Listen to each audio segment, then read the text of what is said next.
guys, Miss Blaylock here, getting ready to do lesson 1-5, translating algebraic expressions. Giving you a warning up front, I am recording in the classroom today, so if somebody comes on the intercom or comes in the classroom, I'm probably not going to stop, so be prepared for that. See you in a minute.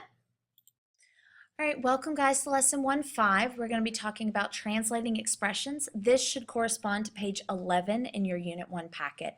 The learning target for today is that I can translate English phrases and sentences into algebraic expressions. Now, what that means is this skill is going to help you take those complicated word problems and boil them down to an easily solved math problem. So let's go ahead and jump right in. Your instructions on the notes here tell you before starting the video, brainstorm and record words that signify the operations below. And you should see a bunch of math symbols like this, a plus sign, a subtraction, multiply, and divide. What we want you to do is pause the video and try and think of all the words that would tell you in a word problem that you need to add, all the words that would tell you in a word problem that you need to subtract, and so on. And we've got an example here, so you would put the word add in the plus sign, obviously. So go ahead and pause the video and come up with all the ones you can think of.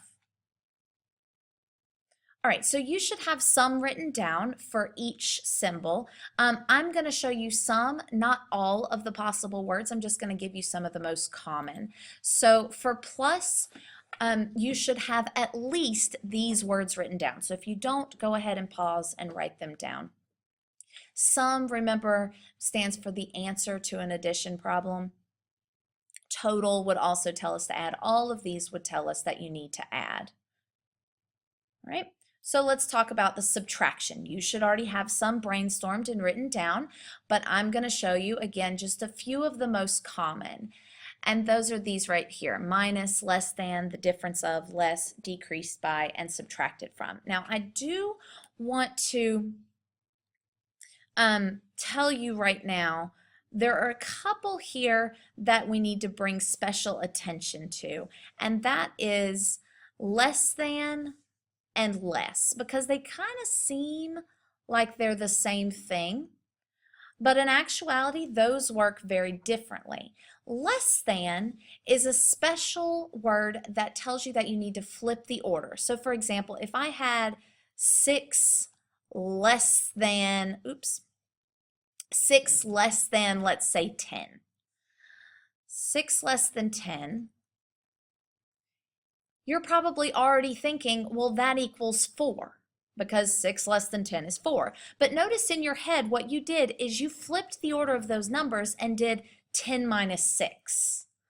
Less does not work the same way. If I had had, let's just do the same thing, 6 less 10, the fact that there's not a than there means that this is going to translate to 6 minus 10, which does give us -4. So that would be like saying I have 6 and then someone is taking away 10 of something. So you end up in the negative.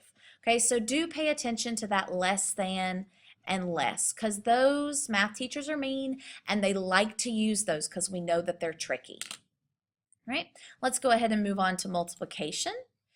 In multiplication, the main words that I want to make sure you know are, let's get it to show up now. There we go. Times, the product of, twice and double, multiplied by, and of. Now, twice and double are special, again, because twice means that you are specifically multiplying by 2. So twice would be 2 times some number. Doubled, same thing. Also, sometimes you might hear the fancy word thrice, and that would mean 3 times, and it's spelled like that, which is strange. Of is special because it's usually going to show up with fractions, like 3/4 of 15 would be 3/4 times 15. Okay, so that's special as well. All right, let's go ahead and do some division. For division, we have the quotient of, divided by, and the ratio of. Okay, don't really have anything extra to say about those. it is going to go in the order you see. So the quotient of 6 and 2 is going to be 6 divided by 2. All right, now some equality symbols. Equal to can show up this way. Equals is the same as, yields, and amounts to. This symbol right here means not equal to, and I'm just going to stick to is not equal to. And then this one is greater than. Is greater than, it's important that you see that word is, because if you just see like 6 greater than 7, that means 6 plus 7.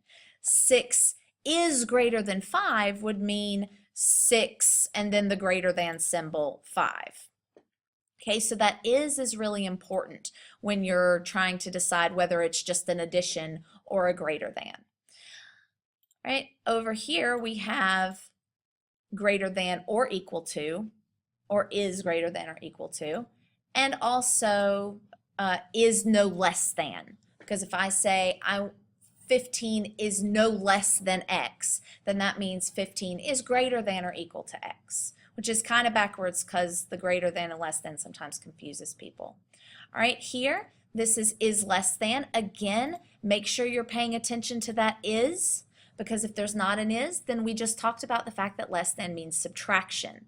But if it says 6 is less than x, then, or 6 is less than 7, then that is going to mean that I'm saying 6 is less than 7. Okay, and then the last one we're going to talk about today is less than or equal to, and we're going to say is less than or equal to, or is no more than. So again, if 15 is no more than x, then I would translate that as 15 is no more than some value x. All right, you're going to have lots of practice examples to go through, so go ahead and try those. If you have any questions, go ahead and raise your hand and we will get you some help. Have a great day.